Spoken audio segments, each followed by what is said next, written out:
மனுஷனை படைத்தவன், மனிதனுடைய மனநிலைமையை அறிந்தவன், மனிதனுடைய பயணத்தை அறிந்தவன், மனிதனுடைய தேவையை அறிந்தவன், அல்லாஹு தஆலா வகுத்து தந்த ஒரு இயற்கையான, ஒரு இலகுவான, ஒரு முழுமைப்படுத்தப்பட்ட, ஒரு சிறப்பான மனிதரை இந்த உலகத்தில் இறைவன் தெரிவு செய்து அவரூடாக படித்து கொடுக்கப்பட்ட பண்பாடுகள் நிறைந்த ஒரு மார்க்கத்தில் நம்ம வாழ்ந்துகிட்டு இருக்கிறோம். ஒரு மனுஷரு பள்ளிக்குள்ள ரசூலுல்லாஹ்வுடைய காலத்துல வந்த வரலாறு நமக்கு தெரியும். அவர் இஸ்லாம் கிடையாது. பள்ளிக்குள்ள வந்தவரை அல்லாஹ்வுடைய தூதர் இருக்கிற நேரம், சஹாபாக்கள் இருக்கிற நேரம் அவருக்கு பண்பாடு தெரியாது, இஸ்லாம் என்றா என்னன்னு தெரியாது, ஈமான் என்றா என்னன்னு தெரியாது. அவர் பள்ளியில சிறுநீர் கழிக்கிறாரு. சிறுநீர் கழித்தவரை பள்ளியில சிறுநீர் கழித்தால் பார்த்து கொண்டிருந்த சஹாபாக்கள் எவ்வளவு வேதனைப்படுவாங்க, எவ்வளவு துடிப்பாங்க, எவ்வளவு கவலைப்படுவாங்க. கவலைப்பட்டாங்க, துடிச்சாங்க, அடிக்க நினைச்சாங்க. அவ்வளவு கவலையோடும் ஆத்திரத்தோடும் கடுகடுத்த போது அல்லாஹ்வுடைய தூதர் கடுகடுக்க கூடாது, ஆத்திரப்படக்கூடாது, விரசக்கூடாது, விடுங்க, அவன் மூத்திரம் பேயட்டும், ஏற்க தேவையை கழிக்கட்டும். யாரப்பா ஆத்திரப்பட்டீங்க, யாரப்பா கோபப்பட்டீங்க, நீங்க எழும்புங்க, போங்க. ஒரு வாளியை கொண்டு வந்து எந்த மனிதன் எந்த இடத்தில் சிறுநீர் கழித்தானோ அந்த இடத்துல நீங்க ஊத்திடுங்க. அவரை கூப்பிட்டு, தங்கோ இங்க வாப்பா, பள்ளிவாசல் அல்லாஹ்வ வணங்குற இடம் ராஜா, இந்த பள்ளிவாசல்ல சிறுநீரெல்லாம் கழிக்க கூடாது என்று மாற்று மத சமூகத்துக்கே நல்லதை சொல்லிக் கொடுத்த இயற்கையான, அழகான, முழுமைப்படுத்தப்பட்ட லேசான ஒரு மார்க்கம் இஸ்லாமிய மார்க்கத்தில் இருந்து கொண்டு சுப்ஹானல்லாஹ், இன்றைக்கு எங்கட சமூகம் பள்ளிவாசலுடைய நிர்வாகிகள் எப்படி நடந்து கொள்றாங்க தெரியுமா? பொருளாதாரத்தில் உள்ள மோகம், உசுர்ல உள்ள ஒரு மோகம், கடை பறி போகுமோ என்ற பயம், கலவரம் வந்து விடுமோ என்ற எண்ணம். நீங்க எதையும் செய்வீங்களா? எப்படி நடந்துடுவீங்களா? ஒரு இடத்துல, இலங்கையில ஒரு இடத்துல பள்ளுப்பாக்க வந்த பள்ளின சமூகத்தை கூப்பிட்டு அல்லாஹ்வை வணங்குற, அல்லாஹ்வை சுஜூது செய்கிற மாதவிடாய் பெண்களாக நீங்கள் இருந்தால் மஸ்ஜிதுக்குள் நீங்கள் வரக்கூடாது என்று தடுத்த உன்னதமான மார்க்கம் இஸ்லாமிய மார்க்கம்.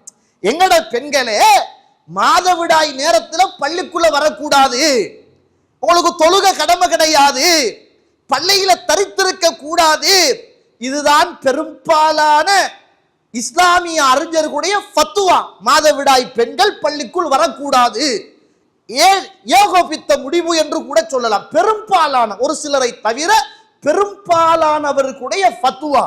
எங்கட பெண்களையே பள்ளிக்குள்ள வரக்கூடாது மாதவிடாய் காலத்தில் என்று சொல்லுகிற இவ்வளவு கண்ணியமான மார்க்கத்தில் எங்கட சமூகம், எங்கட பள்ளிவாசல் நிர்வாகிகள் சுப்ஹானல்லாஹ் அல்லாஹ்வை சுஜூது செய்கிற இடத்துல அரை குறை ஆடையோடு ஆண்களும் பெண்களும் பள்ளிக்குள்ள வாங்கப்பா, தூங்குங்கப்பா, பரவாயில்ல, பள்ளிக்குள்ள வேண்டியதை செய்யுங்கப்பா, இப்படி திறந்து கொடுத்து மத நல்லிணக்கம் செய்கிறார்களாம். அல்லாஹ் அக்பர்.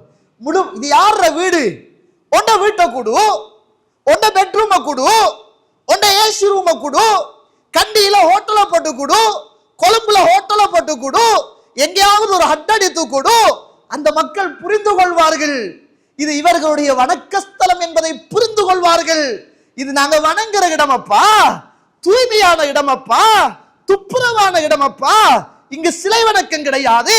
மாத தீட்டு வந்த எங்களுடைய பெண்களை கூட பள்ளிக்குள் வரக்கூடாது என்று சொன்ன ஒரு உன்னதமான ஒரு மார்க்கம். இதுல யாரு யாரு மாதவிடாய், யாரு யாரு எப்படி எல்லாம் இருக்கிறீங்க அப்படியெல்லாம் கிடையாது. உமர் அவர்கள் வருகிறார்கள், பள்ளியில் சில மனிதர்கள் இருக்கிறார்கள். உமர் அவர்கள் கேட்டார்கள், நீங்கள் எந்த ஊரு என்று கேட்டார்கள். நாங்க வெளியூரு அப்படி என்றார்கள். சொன்னார்கள் உமர் ரலியல்லாஹு அன்ஹு அவர்கள், உள்ளூர் வாசிகளாக இருந்திருந்தால் அடித்து விரசிரிப்பேன் என்றார்கள் உமர் ரலியல்லாஹு அன்ஹு அவர்கள். இப்படிப்பட்ட புனிதமான பள்ளிவாசலுக்குள்ள எப்படியப்பா உங்களுக்கு எல்லாம் மனசு வருகிறது? மாற்று மத உறவுகளை கொண்டு வச்சு படுக்க வச்சு, இன்னும் சில காலத்துக்கு முன்னர் பள்ளிவாசல்ல அல்லாஹ்வை வணங்குற இடத்துல, குர்ஆன் ஓதுற இடத்துல, திக்ர் செய்கிற இடத்துல, ஷிர்கில்லை என்று போதிக்கிற இடத்துல சுப்ஹானல்லாஹ் மாற்று மத உறவுகளுடைய பனைய ஓதி பிரித்தோதி அதுக்கு ஜுப்பாவை போட்டுட்டு தொப்பிய போட்டுட்டு ஆலிம்கள் எல்லாம் இன்றைக்கு அடிபணிந்து குனிந்து கும்பிடுகிற அளவுக்கு சுப்ஹானல்லாஹ் எங்கட சமூகங்கள் கோழையாக மாறி போயிருக்கிறார்களாக இருந்தால் யாரோட விளையாடுறீங்க நீங்க? இது எந்த இடமப்பா? இதுக்குத்தானே இந்த உலகத்துல வாழ வந்தோம், இதுக்குத்தானே இந்த உலகத்துல நாங்கள் இபாதத் செய்கிறோம். அதை மறந்துட்டு இதுதான் மத நல்லிணக்கமா? இதுதான் கலாச்சாரமா? நீங்க எப்படி தெரியுமா இஸ்லாம் சொல்லுது? லா யுமினு அஹதுக்கும், உங்களில் யாரும் ஈமான் கொள்ள மாட்டாங்க நீங்க விரும்புவதை பிறருக்கு விரும்பாத வரைக்கும். எப்படி தெரியுமா இஸ்லாம் சொல்லுது? மங்கான யுமினு பில்லாஹி வல் யௌமில் ஆகிர், யார் அல்லாஹ்வையும் மறுமை நாளையும் ஈமான் கொண்டிருக்கிறாரோ ஃபல் யுக்ரிம் வைஃபஹு, அவர் விருந்தாளியை கண்ணியப்படுத்தட்டும். உங்களோட வீட்டுக்கு ஒரு பௌத்த உறவு வருகுதா, ஒரு ஒரு ஒரு கத்தோலிக்க உறவு வருகுதா, அல்லது ஒரு தமிழ் உறவு வருகுதா, யாரு வந்தாலும் உங்களோட வீட்டை கூப்பிடுங்க, சாப்பாடாக்கி கொடுங்க, உண்ண கொடுங்க, உடுக்க கொடுங்க, தூங்க கொடுங்க, கண்ணியப்படுத்துங்க. அவங்க நோயாளியாக இருந்தா அவங்களுக்கு அல்லாஹ் கிட்ட துஆ கேளுங்க. நோய் உலகத்துல மறுமைக்கு தான் கேட்க கூடாது, உலக விஷயத்துல அவங்களுக்காக கேளுங்க. இவ்வளவு பிளெக்சிபிளான இவ்வளவு இந்த மார்க்கத்துல எங்கட சமூகம் போற போக்க பாத்தீங்களா? எங்க போய்கொண்டிருக்கிறது? நிறைவு செய்யப்பட்ட இலகுவான இந்த மார்க்கத்துல, நிம்மதி தருகிற இந்த மார்க்கத்துல சுப்ஹானல்லாஹ் உலக திருப்திக்காக வேண்டி மறுமையுடைய அந்த நன்மைகளை எல்லாம் அழித்தொழிக்குகிற, மறுமையில் அதல பதல பாதாளத்தை பெற்றுத் தருகிற ஆபத்தான காரியத்தை சும்மா லேசா எங்கட சமூகம் செய்துட்டு போகுமாக இருந்தால் நாம் சிந்திக்க கடமைப்பட்டிருக்கிறோம். இதை இந்த சமூகத்துக்கு சொல்ல வேண்டிய கடமையும் நமக்கு இருக்கிறது. இதை பேசுற நேரம் கொஞ்சம் பேருக்கு கோபம் வரும். அது பள்ளி இல்ல, அது பழைய பள்ளி. பள்ளி தானப்பா, பள்ளியில என்னப்பா, மஸ்ஜிது தானப்பா, அல்லாஹ்வை சுஜூது செய்யற இடம் தானப்பா. எப்படி மனசு வருகிறது? அல்லாஹ் ரப்புல் ஆலமீன் அல் குர்ஆனில் சொல்லுகிற போது சூரத்துல் பக்கரா 2வது அத்தியாயம் 185வது வசனம், யுரீதுல்லாஹு பிக்குமுல் யுஸ்ர வலா யுரீது பிக்குமுல் உஸ்ர், அல்லாஹ் தஆலா உங்களுக்கு இலகுவைத்தான் அல்லாஹ் விரும்புகிறான், சிரமத்தை கஷ்டத்தை அல்லாஹ் தஆலா உங்களுக்கு விரும்பவே இல்லை.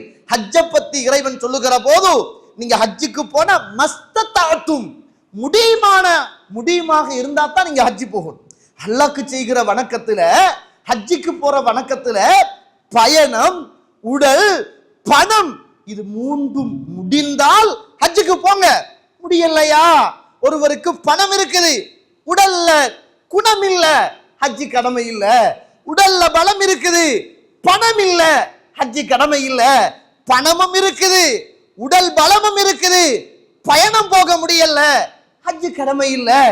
இவ்வளவு பிளெக்சிபிளான இலகுவான இந்த மார்க்கத்தில் இருந்து கொண்டு ஏன் நம்ம கஷ்டம்? இதை மக்களுக்கு விளங்கப்படுத்தினா, இதுதான் மார்க்கம் என்று அந்நியவர்களுக்கு சொல்லிக் கொடுத்தா ஐயோ அப்படி என்று ஏற்றுக்கொள்ளுகிற இவ்வளவு பண்பாடு நிறைந்த இந்த சமூகத்துக்குள்ள நம்மட கலாச்சாரத்தை இன்றைக்கு சீரழிக்கிற அடிப்படையில நாம் நடந்து கொள்கிறோமாக இருந்தால், இஸ்லாமிய கலாச்சாரம் என்பது வித்தியாசம்.